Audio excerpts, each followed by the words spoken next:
Hello मेरे सभी विद्यार्थियों, आप सभी का फिर से एक बार स्वागत है हमारे YouTube चैनल पाठशाला सर जी में। तो कैसे हैं आप लोग? चलिए, साइंस के इस लास्ट और फाइनल वीडियो में आप सभी का स्वागत है। अभी तक आपके लिए टोटल 4 वीडियो हमने करा दिया गया है, ठीक है। और ये फाइनल वीडियो है। टोटल आपका हर एक वीडियो में 12 क्वेश्चन था, उस हिसाब से आपके 60 क्वेश्चन होते हैं और इस वीडियो में 2-3-4 क्वेश्चन एक्स्ट्रा है। तो चलिए बिना टाइम गवाए शुरू करते हैं इस वीडियो को। तो जैसा कि आप सभी लोग जानते हैं कि इस वीडियो में सिर्फ हम लोग इंपॉर्टेंट क्वेश्चन के आंसर देखने वाले हैं, जो कि आपको एक तरीके से शॉर्ट रिवीजन हो जाए, ठीक है। पेपर में आपको आइडिया हो जाए कि अगर कोई सा भी क्वेश्चन आया है तो आपको आंसर कैसे करना है, और हो सकेगा तो यही क्वेश्चन आपको डायरेक्टली पेपर में देखने को भी मिल जाएगा। तो चलिए चलते हैं क्वेश्चन की ओर। तो इस वीडियो में कौन कौन से चैप्टर हमने कंक्लूड किया है, ठीक है, फटाफट देख लेते हैं जल्दी जल्दी। तो हमारे पास पहला जो चैप्टर है वो है फूड प्रोडक्शन एंड मैनेजमेंट, खाद्य उत्पादन एवं प्रबंधन, ठीक है। चैप्टर नंबर 14 है फ्रिक्शन, जिसको हम लोग कहते हैं घर्षण। Chapter number 15 how much food, what type of food, कितना खाना और किस प्रकार का खाना। 16 सम कॉमन डिजीज, कुछ बीमारियों के बारे में भी देखना है। चैप्टर नंबर 17 एडोलसेंस, किशोरावस्था, ठीक है। चलिए, तो ये रहा पहला क्वेश्चन, शानदार। इससे पहले एक चीज और, जितने लोग हमारे चैनल में नए हैं एक बार वीडियो को लाइक कर दीजिए और हमारे चैनल को सब्सक्राइब कर दीजिए। चलिए चलते हैं पहले क्वेश्चन की ओर। What are weeds? वीट्स मतलब होता है खरपतवार, ठीक है। Why is weed control necessary? खरपतवार नियंत्रण क्यों आवश्यक है? अब जैसे ही इस क्वेश्चन में आपको दिख रहा होगा नियंत्रण, नियंत्रण मतलब कंट्रोल करना। कंट्रोल किस पे किया जाता है? जो चीजें बेकार हो। अब जैसे कि हम खेतीबाड़ी कर रहे हैं, ठीक है, तो उसमें क्या होता है, कुछ अनवांटेड पौधे भी उग जाते हैं जो हमारी खेती को क्या करते हैं, इफेक्ट करते हैं या फिर खराब करते हैं। तो उन्हीं चीजों को क्या कहते हैं? खरपतवार या फिर वीट्स। देखते हैं इसमें, ठीक है। खरपतवार में अवांछित पौधे हैं। अवांछित मतलब जिसको हम लोग नहीं चाहते हैं लेकिन फिर भी ये क्या है, उग जाता है। पौधे होते हैं जो फसलों के साथ उगते हैं और पोषक तत्वों को पानी तथा धूप के लिए प्रतिस्पर्धा करते हैं। अब ऑब्वियस सी बात है, इन सब चीजों को भी इनको भी मिलेगा और हमारी खेती वाले चीजों को भी मिलेगा। तो जो उनको मिलना चाहिए वो नहीं मिल पाता है और ये भी क्या कर लेते हैं, एब्जॉर्ब कर लेते हैं, जिसके कारण हमारे खेती का नुकसान होता है, ठीक है। तो वही लिखा है, weeds are unwanted plant that grow along with crop, crops के साथ उगते हैं और complete for nutrient, water and sunlight. इनमें क्या हो जाता है, प्रतिस्पर्धा हो जाता है, मतलब हमें भी चाहिए उनको भी मिल जाता है, जिसको मिलना चाहिए उसको नहीं मिल पाता है, ठीक है। तो समझ में आ गया होगा कि खरपतवार क्या है, अनवांटेड क्रॉप्स है। इसको नियंत्रण करना क्यों आवश्यक है उसको भी देखते हैं। वे पोषक तत्व के लिए प्रतिस्पर्धा करके फसल उत्पादन को कम कर देते हैं। अब मान के चलो, पहले तो फसल है, ठीक है, ये हमारे क्या है, फसल है, और इसी में क्या है, क्रॉप्स है। तो जो सनलाइट है वो इसको मिल रहा था पहले, अब ये उग गया है तो इसको भी मिलेगा। पानी जो है इसको भी मिलेगा, इसको भी मिलेगा। अगर ये नहीं होता तो इसकी बढ़ोतरी में क्या है, ज्यादा ग्रोथ होता, ठीक है। तो वही चीज है, इसी को बोला कंपटीशन आ जाता है, चीजों में बढ़ जाता है। वे पोषक तत्व के लिए प्रतिस्पर्धा करके फसल उत्पादन को क्या कर देते हैं, कम कर देते हैं। अगला है पॉइंट नंबर 2, कुछ खरपतवार जहरीले या हानिकारक हो सकते हैं, ठीक है। कुछ खरपतवार क्या है, हानिकारक भी हो सकते हैं, जो हार्म कर सकते हैं। तीसरा है, इन्हें हटाने के लिए अतिरिक्त श्रम की आवश्यकता होती है, जिससे खेती की लागत बढ़ जाती है। अब देखो ये उग जाएगा तो इसको हटाना तो कंपलसरी है, तो इसको हटाने के लिए क्या है, अलग से मजदूर लगवाने पड़ते हैं, ठीक है। इससे क्या होता है, उसका खर्चा थोड़ा सा बढ़ जाता है। तो ये 3 कारण आप पेपर में मेंशन कर सकते हैं। पोषक तत्वों की प्रतिस्पर्धा करके फसल उत्पादन को कम कर देता है, खरपतवार जहरीले या हानिकारक होते हैं, इन्हें हटाने के लिए अतिरिक्त श्रम की आवश्यकता होती है, ठीक है। वो इसमें तो आपको डायग्राम में दिख रहा है हरा हरा, ठीक है। वो होता कैसे, जैसे कि आप फसल लगा रहे हैं तो सेम वैसा ही दिखता है, पता नहीं चल पाता, ठीक है। वो जो वहां के लोकल किसान है वो उसको इजिली पहचान लेते हैं। चलिए नेक्स्ट क्वेश्चन की ओर चलते हैं। तो अगला शानदार क्वेश्चन है, how are crops product stored? जो भी हमारे पास उत्पादन है उसको हम लोग भंडारण कैसे करते हैं? भंडारण मतलब एक जगह रख रखाव, ठीक है। फसल उत्पाद का भंडारण कैसे किया जाता है आइए देखते हैं, ठीक है। जैसे कि आप इमेज में देख पा रहे होंगे, इतना बड़ा सा ये हॉल जैसा है, ठीक है। यहाँ पे पूरा सब चीजों को क्या है, रखा गया है।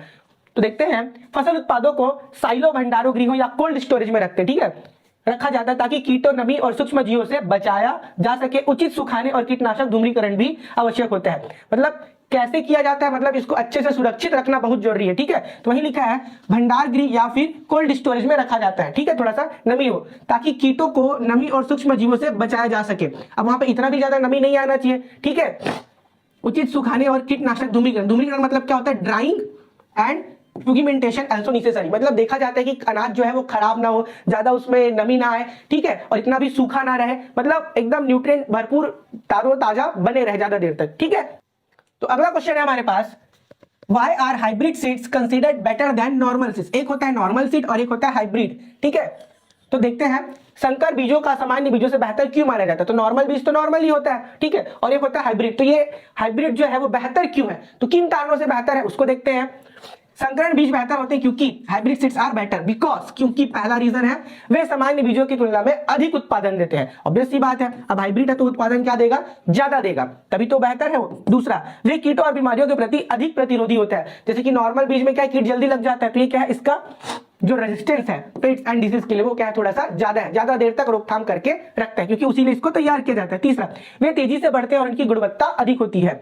They grow faster and have better quality, क्योंकि अब ये हाइब्रिड है तो इनको इन्हीं सब कारणों के लिए क्या किया जाता है, तैयार किया जाता है। तो आप भी समझ गए, सामान्य बीजों की तुलना में अधिक उत्पादन देते हैं, ठीक है, कीटों और बीमारियों से इसकी लड़ने की क्षमता क्या है, ज्यादा होती है। और तीसरा, तेजी से बढ़ते हैं, उनकी गुणवत्ता भी क्या होती है, अच्छी होती है। ठीक है, ये देख रहे हैं आपके कुछ बीज है।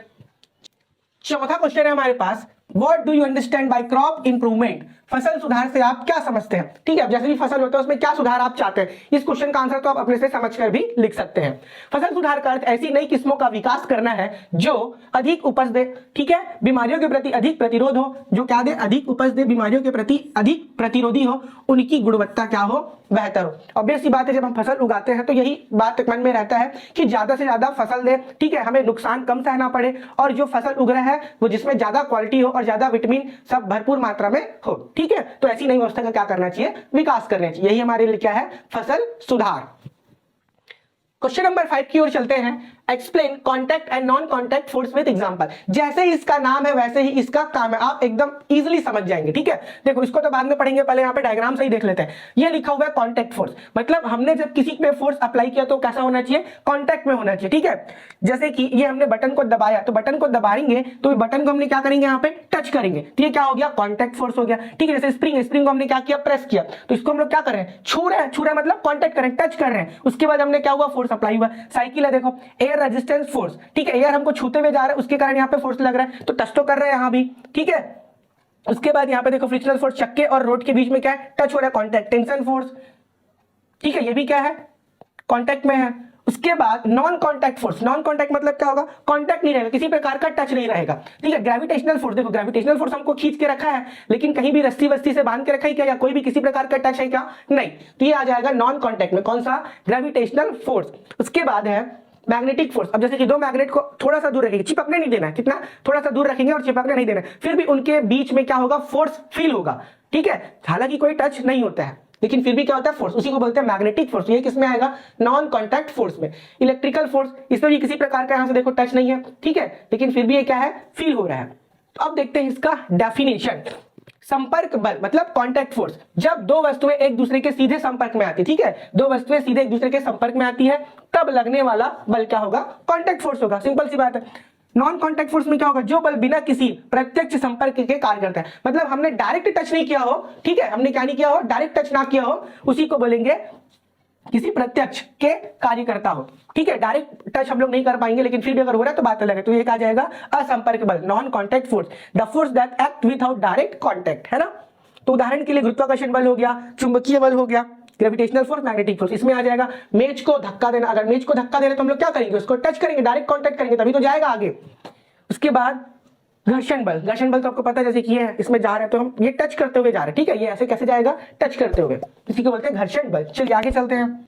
छोटा सा और शानदार क्वेश्चन, ठीक है, क्या लिखा है, लगातार चलने से मशीन गर्म क्यों हो जाती है। ऑब्वियस सी बात है, जब मशीन कंटिन्यू चलेगा तो क्या हो जाएगा, गर्म हो जाएगा, क्योंकि उसके पुर्जे क्या बार बार चलते रहते हैं, बार बार कंटिन्यू चलने के कारण क्या उसमें फ्रिक्शन होता है, फ्रिक्शन के कारण क्या होता है, हीट प्रेजेंट होता है, तो गर्म होगा ही होगा। ठीक है, जैसे आप दो हाथ को आपस में रफ करोगे तो वो भी क्या होता है, थोड़ी देर बाद क्या हो जाएगा, गर्म होना स्टार्ट हो जाएगा, क्योंकि यहाँ पे हीट प्रोड्यूस होता है। तो मशीन के हिस्सों के बीच घर्षण के कारण गर्मी उत्पन्न होती है, और घर्षण यांत्रिक ऊर्जा को क्या करता है, उष्मा में बदल देता है, जिसके कारण क्या होता है, हीट। ठीक है, तो वही इसका सिंपल सा क्या है, आंसर है। अगला क्वेश्चन है 7 नंबर, ध्यान से देखिए क्या लिखा है, विच फूड आइटम है vitamin A, B and C, what are the deficiency disease, मतलब ए बी सी क्या है और इनकी कमी से कौन कौन से रोग होते हैं। ठीक है, तो सबसे पहले आते हैं हम लोग विटामिन ए पे। तो विटामिन ए गाजर, पालक, दूध में पाया जाता है, इसको याद रख लेना, गाजर, पालक और दूध में पाया जाता है। इसकी कमी से रतौंधी, ठीक है, इसकी कमी से क्या होता है, रतौंधी नामक रोग होता है। अब रतौंधी क्या होता है, रात के समय में थोड़ा सा कम दिखाई देता है, धुंधलापन दिखाई देता है। Found in a carrot, spin and milk deficiency causes night blindness, इसको क्या बोलते हैं, रतौंधी को नाइट ब्लाइंडनेस। ठीक है, अब चलते हैं विटामिन बी की ओर। क्या लिखा है, अनाज, खाना, अंडा, मांस में पाया जाता है, इसकी कमी से बेरी रोग होता है। ठीक है, बेरी मतलब क्या होता है, हड्डियों का टेढ़ापन हो गया। ठीक है, कमजोरी, वीकनेस, वो बेरी रोग में आता है। Found in cereals eggs and meat deficiency causes beriberi. ठीक, अब आते हैं तीसरा नंबर विटामिन सी की ओर।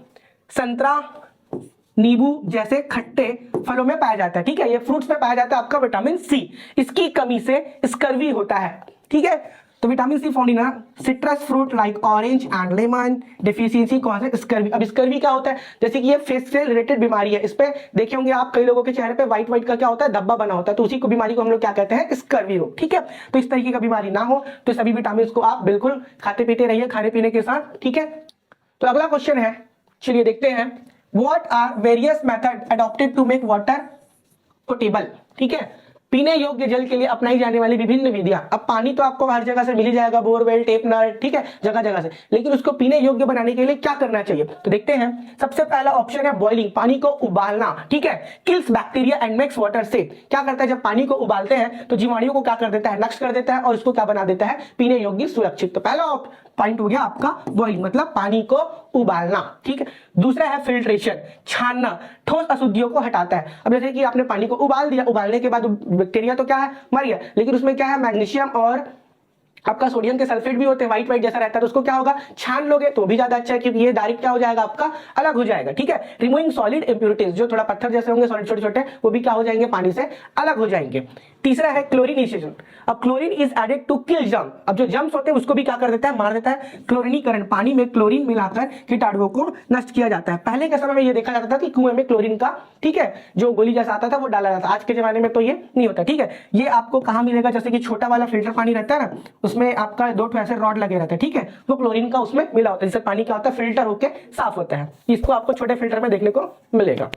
अगला क्वेश्चन है, which part of the body does typhoid effect. जब टाइफाइड बीमारी जब आपको होगा तो कौन सा बॉडी पार्ट है वो क्या होगा, आपका इफेक्ट होगा। तो देखते हैं, टाइफाइड तरीके की संघ को प्रभावित करता है। टाइफाइड आंत, ठीक है, आंतों को, रक्त प्रवाह को प्रभावित करता है, जिससे बुखार, कमजोरी, पाचन संबंधी समस्याएं होती है। ठीक है, इंटेस्टाइन किसको इफेक्ट करता है, आंत मतलब क्या होता है आपका इंटेस्टाइन। ठीक है, एंड ब्लड स्ट्रीम, इसको भी, ब्लड फ्लो को भी क्या करता है, प्रभावित करता है, जिसके कारण हमको क्या क्या आ सकता है, फीवर, वीकनेस और डाइजेस्टिव इशू। इसका डायग्राम देखते हैं, आपको ज्यादा समझ में आएगा। ठीक है, टाइफाइड फीवर जब होता है, ठीक है, तो क्या हो जाएगा, आपको रैशेस ऑन बॉडी, बॉडी के पार्ट्स में क्या होगा, हल्का हल्का आपको रैश दिखाई देगा। In large liver and split, जो लिवर है वो स्प्लिट थोड़ा सा क्या हो जाएगा, हल्का सा साइज में बड़ा हो जाएगा। ठीक है, यूक्सेरस इन द इंटेस्टाइन, यहां पर क्या हो जाएगा, अल्सेरस टाइप का जमा हो जाएगा। ठीक है, उसके बाद ये लिखा है सल्मोनिया टाइफी, ये आपका प्रोटोजोवा होता है।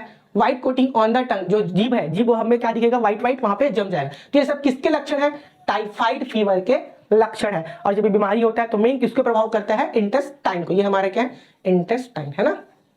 ठीक, अगला क्वेश्चन है क्वेश्चन नंबर 10, देखते हैं क्या लिखा है। What are the disease caused by protozoa parasite. Protozoa parasite से कौन सी बीमारी या कौन कौन से रोग होते हैं। तो यहाँ पे 2 टाइप की बीमारी को हमने लिया है, बाकी आप देख सकते हैं खुद से। ठीक है, इतना इंपॉर्टेंट आपके लिए। मलेरिया, पहला बीमारी का नाम क्या है, मलेरिया, जो किससे होता है, प्रोटोजोआ पैरासाइट से। ठीक है, प्लाज्मोडियम परजीवी के कारण होता है, इसको नाम याद रख लेंगे, प्लाज्मोडियम पैरासाइट। ठीक है, मलेरिया किसके कारण होता है, प्लाज्मोडियम पैरासाइट। दूसरा है एमीबियासिस। ठीक है, क्या है, एमीबियासिस, इसका क्या है, एंट अमीबा हिस्टोलिटिका के कारण होता है। इसको भी आप याद ही कर लेना, एमीबियासिस एंट अमीबा हिस्टोलिटिका के कारण होता है। तो प्रोटोजोआ के कारण होने वाली 2 बीमारी, मलेरिया और एमीबियासिस। ठीक है, अब प्रोटोजोआ कैसे होता है उसको आप देख सकते हैं। प्रोटोजोआ का डायग्राम है इस तरीके से, चप्पल जैसा दिख रहा है आपको, है ना।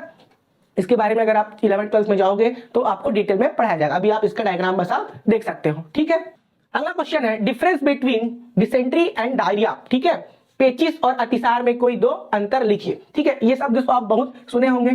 ठीक है, पेचिस और अतिसार, तो इसके बारे में देखते हैं क्या लिखा है। मल में रक्त और बलगम आता है। रक्त तो आपको पता होगा, ब्लड हो गया, और बलगम मतलब जैसे कि सर्दियों के समय में नाक से निकलता है, तो ठीक है, blood and mucus in a stool. उसके बाद बैक्टीरिया या प्रोटोजोआ के कारण होता है। इसका रीजन क्या है, तो मल में क्या होगा, रक्त आएगा और साथ ही साथ क्या आएगा, बलगम भी आएगा। और ये किसके कारण होता है, बैक्टीरिया या प्रोटोजोआ के कारण होता है। क्या चीज, आपका पेचिस। अब अतिसार क्या होता है इसको देखते हैं, इसमें दोनों पर डिफरेंस है। मल पानी जैसा होगा, ठीक है, मल जो है वो कैसा होगा, एकदम पानी जैसे, मतलब पानी ज्यादा होगा। उसके बाद लेकिन रक्त नहीं होता, लेकिन इसमें क्या नहीं आएगा, ब्लड नहीं आएगा, इसको बोलेंगे हम लोग अतिसार। वायरस या बैक्टीरिया के कारण होता है। ये किसके कारण होता है? वायरस या बैक्टीरिया के कारण। तो सिंपल सा है, इसमें मल में रक्त और बलगम आएगा, इसमें क्या आएगा? पानी जैसा ज्यादा आएगा। ठीक है, तो जो अतिसार है वो वायरस या बैक्टीरिया के कारण होता है, और ये किसके कारण होता है? बैक्टीरिया या प्रोटोजोआ के कारण। ठीक है, इसका डायग्राम में आप देख सकते हैं।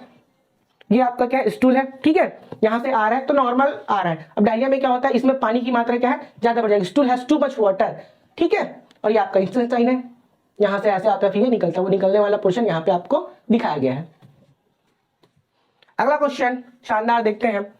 What is OPV? How does polio spread? अब इस क्वेश्चन को बहुत सिंपल तरीके से हर जगह आपको पूछ सकता है, या तो आपको फिल इन द ब्लैंक में पूछेगा, ठीक है, मैच द कॉलम में भी पूछ सकता है, या ट्रू फॉल्स में, क्योंकि ये इजी क्वेश्चन है। OPV क्या है? पोलियो कैसे फैलता है, ये सभी को पता ही होना चाहिए। तो OPV ओरल पोलियो वैक्सीन है। OPV क्या है? ओरल पोलियो वैक्सीन का नाम है, जिसको शॉर्टकट में कहते हैं OPV।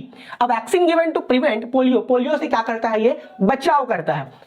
पोलियो दूषित भोजन और पानी से फैलता है। अगर पूछेगा कैसे फैलता है भैया, तो ये पोलियो दूषित भोजन और पानी से फैलता है। ठीक है, इसको कब दिया जाता है? जब बच्चा बहुत छोटा रहता है तो पोलियो की 2 बूंदें सबको पिलाई जाती है। ठीक है, जिसके कारण ये बाद में चीजें बीमारियां नहीं होती है। ठीक है, आपको दिख रहा होगा ये।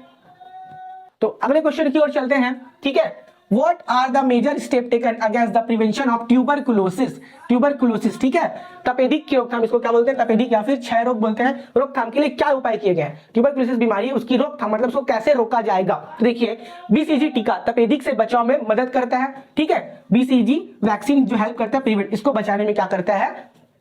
मदद करता है। उसके बाद दूसरा पॉइंट है स्वच्छता बनाए रखना। शुरुआती पहचान से इसका फैलाव कम होता है। अब देखो, जब ये शुरुआत में आपको जब होगा, ठीक है, ट्यूबरकुलोसिस है, जब आपको क्या होगा? स्टार्ट में होगा, तो क्या होगा? इसका जो पहचान है, मतलब पहचानने में कि हमको हो गया है या होने वाला है, ठीक है, वो क्या है? बहुत स्लो प्रोसेस में रहता है, वो पता नहीं चलता है। जब एक साथ जब बड़ा हो जाता है तब आपको डायरेक्टली क्या है? ये पता चल पाता है। तो उसके लिए क्या करना है? आपको स्वच्छता बनाए रखना है, सिंपल सी बात है। ठीक है, वही लिखा है, maintaining the hygiene, early diagnosis, reduce इस स्प्रेड, क्योंकि जब ये होता है स्टार्टिंग में तो पता जल्दी नहीं चलता है। और ये किसको प्रभावित करता है? तो फेफड़े, लंग्स को प्रभावित करता है। आपको दिख रहा होगा, ये हमारे फेफड़े हैं। ठीक है, तो इसको ही क्या करता है? तपेदिक ट्यूबरकुलोसिस क्या करता है? प्रभावित करता है। इसके लिए किसकी टीका लगता है? बीसीजी का। इसका फुल फॉर्म आप लोग कमेंट में हम लोग को बताएंगे। ठीक है, चलिए, तो अगला क्वेश्चन है, किशोरावस्था की प्रमुख विशेषताओं को लिखिए। ठीक है, mention the main characteristic of adolescence. अब एडोलसेंस के बारे में देखते हैं। तेजी से शारीरिक वृद्धि और हार्मोनल परिवर्तन होता है। जब हम लोग किशोरावस्था में आते हैं तो हमको पता कैसे चलेगा? तो शारीरिक वृद्धि क्या हो जाता है? एकदम तेज तेज होने लगता है। पहले तो हाइट वगैरह जो बॉडी ग्रोथ है वो स्लो होता है। जब हम लोग किशोरावस्था में आते हैं तो ये चीजें क्या होता है? एकदम तेजी से बढ़ने लगता है। ठीक है, और हार्मोनल भी क्या होता है? चेंजेस होता है बॉडी में। उसके बाद है भावनात्मक और मानसिक विकास होता है। ठीक है, पहले ये सारी चीजें होती थी लेकिन काफी कम होती थी। जब किशोरावस्था में आते हैं तो इन चीजों का भी डेवलपमेंट क्या होता है? तेजी से होता है। तो ये क्या है? चेंजेस आपको देखने को मिलता है किसमें? एडोलसेंस में। ठीक है, अब ये किशोरावस्था क्या होता है? ये जैसे हम लोग छोटे फिर धीरे धीरे क्या है? बड़े हो जाते हैं, तो यहाँ से इस स्टेज में आते तक हमारी चीजों में ये क्या है? चेंजेस आपको देखने को मिलता है। तो इसका क्या है? नोटिफिकेशन है, समझ लो। तो अगले क्वेश्चन की ओर चलते हैं। ठीक है, व्हाट इज फर्टिलाइजेशन? एक्सप्लेन। निषेचन क्या है? समझाइए। ठीक है, जितने लोग भी सभी लोग देख रहे हैं प्लीज वीडियो को एक बार फटाफट लाइक कर दीजिए और अपने दोस्तों को शेयर कर दीजिए। तो चलिए इस क्वेश्चन में आते हैं। निषेचन वह प्रक्रिया है, ठीक है, निषेचन वह प्रक्रिया है जिसमें नर युग्म, ठीक है, शुक्राणु मादा युग्मक अंडाणु के साथ क्या होता है? संलयित होता है। मतलब शुक्राणु जो है वो अंडाणु के साथ क्या होता है? संलयित होता है, आपस में मिल जाता है और एक जाइकोट का क्या करता है? निर्माण करता है। ठीक है, दोनों मिलकर क्या बनाते हैं? जाइकोट बनाते हैं। यह जाइकोट कई विभाजनों से गुजरता है, मतलब मेनी टाइम्स क्या होता है? इसमें डिफ्यूजन होता है। ठीक है, अलग अलग। उसके बाद भ्रूण में विकसित होता है। ठीक है, उसके बाद किसमें विकसित होता है? भ्रूण में। ये स्टेप बाय स्टेप है जो बाद में एक पूर्ण जीव बनता है, जो कि मानव शरीर का क्या करता है? निर्माण करता है। इसको आप याद कर सकते हैं। ठीक है, नर युग्मक मतलब मेल में शुक्राणु और मादा में क्या होगा? अंडाणु होगा, के साथ संलयित होता है और एक जाइकोट का निर्माण करता है। उसके बाद कई विभाजन होते हैं, जाइकोट बनेगा, जाइकोट का ठीक है विभाजन होगा, जो कि बाद भ्रूण बनेगा और भ्रूण से क्या बनेगा? पूर्ण जीव बनेगा। एक बार इंग्लिश में देख लेते हैं, समझ में आएगा। Fertilization is the process where the male, ठीक है, स्पर्म, उसके बाद फ्यूज विद द फीमेल, यहाँ पे आएगा एक्स। मेल के लिए क्या हो जाएगा? आपका स्पर्म और फीमेल के लिए क्या आ जाएगा? आपका एक्स। Form a zygote. ठीक है, जाइकोट नाम है। This zygote then undergoes multiple division and develop into an embryo. ठीक है, और क्या बनाता है? एम्ब्रियो, इसी को बोलते हैं भ्रूण, which later grows into complete organism. फिर ये क्या बनाता है? एक पूर्ण जीव बनाता है। अब इसको हम लोग डायग्राम में देखते हैं। ठीक है, ये हमारी फीमेल है जिसमें क्या है? 46 क्रोमोसोम्स। ठीक है, 46 क्या पाया जाता है? क्रोमोसोम 23 पेयर के साथ। और ये हमारा मेल है 46 क्रोमोसोम 23 पेयर्स। अब इससे हमें क्या मिलता है? एग ओवम, ठीक है, ये हो गया हमारा एग ओवम हो गया, और मेल से हमें क्या मिलता है, स्पर्म्स मिलता है। अब ये दोनों मिलके फर्टिलाइजेशन करके क्या बनाते हैं, जाइकोट का निर्माण करते हैं। ये वाला प्रोसेस दिख रहा होगा आपको, जाइकोट का क्या करते हैं, निर्माण करते हैं। इसके बाद ये जाइकोट से क्या बनता है, भ्रूण बनता है। इसको हम लोग क्या बोलते हैं, एम्ब्रियो। दिख रहा होगा इसमें हल्का हल्का डेवलप हो चुका है। अब इसमें भी क्या क्या आ चुका है, 46 क्रोमोसोम 23 पेयर के साथ। अब ये कई डिवीजन से गुजरेगा, काफी टाइम बाद फिर ये क्या बनाएगा, आपका ऑफस्प्रिंग ट्वेन, मतलब इसका नाम, स्टेज का नाम लिखा है। अब ये धीरे से क्या हो चुका है, कंप्लीट जीव, जिसको हम लोग क्या बोलेंगे, ऑर्गेनिज्म या फिर पूर्ण जीव। यही कॉन्सेप्ट प्रक्रिया है निषेचन या फिर फर्टिलाइजेशन इज द प्रोसेस, ठीक है। चलिए, तो इस फाइनल वीडियो के लास्ट क्वेश्चन में हम लोग पहुंच चुके हैं, तो चलिए इस लास्ट क्वेश्चन को भी फटाफट कर लेते हैं। एक्सप्लेन द फॉलोइंग, निम्नलिखित की व्याख्या कीजिए। सेकेंडरी सेक्सुअल कैरेक्टर, द्वितीय यौन चरित्र, क्या होता है देखते हैं। ये वे लक्षण है जो यौनावस्था में विकसित होते हैं, जैसे आवाज में बदलाव और शरीर पर बालों का बढ़ना। अब जैसे जैसे आप देखेंगे, जैसे कोई बच्चा रहता है, ठीक है, तो बदलाव, जो उसका आवाज है वो पतला रहता है, ठीक है, और सॉफ्ट रहता है। अब जैसे जैसे वो किशोरावस्था में लगता है, एक टाइम के बाद जब वो थोड़ा सा बड़ा हो जाएगा, तो उसके आवाज में क्या आने लगेगा, ठहराव और थोड़ा सा वजन आने लगेगा, ठीक है। तो इसी को हम लोग क्या बोलते हैं, सेकेंडरी सेक्सुअल कैरेक्टर, ठीक है, द्वितीय यौन चरित्र। उसके बाद बी नंबर है ओविपोरस एंड विविपोरस, ठीक है, एनिमल, अंडज और जीवन जानवर में इसको बताना है, ठीक है। तो सिंपल सा बात है, अंडज जानवर अंडे देते हैं, जिसका नाम क्या है, अंडज जानवर, उसका नाम क्या है, अंडे देते हैं, जैसे कि पक्षी और सरीसृप, ठीक है, इसको बोलते हैं ओविपोरस। ये लोग क्या देते हैं, अंडा देते हैं। जैसे कि मुर्गी है, मुर्गी भी क्या देता है, अंडा देता है। उसके बाद जो विविपोरस एनिमल है, अब विविपोरस एनिमल क्या होता है, जीवित जानवर सीधे शिशु को जन्म देते हैं, जैसे कि गाय हो गया, गाय सीधा बछड़े को क्या देता है, जन्म देता है। और जो क्या बोलते हैं, मनुष्य होता है, इंसान होता है, वो भी क्या करता है, बच्चे को सीधा क्या करता है, जन्म देता है। लेकिन मुर्गी हो गया, सांप हो गया, ये सब क्या देते हैं, अंडे को जन्म देते हैं। तो जो लोग अंडे को जन्म देते हैं वो ओविपोरस होगा, और जो बच्चे को डायरेक्ट जन्म देते हैं वो क्या होता है, विविपोरस, ठीक है। तो शिशु को जन्म देते हैं, जैसे कि मनुष्य और गाय। तो ये आपका टॉपिक क्या होता है, खत्म होता है, ठीक है। तो आप सभी के लिए इस वीडियो में इतना ही है, मिलते हैं नेक्स्ट वीडियो में, तब तक के लिए थैंक यू, अलविदा, जय हिंद।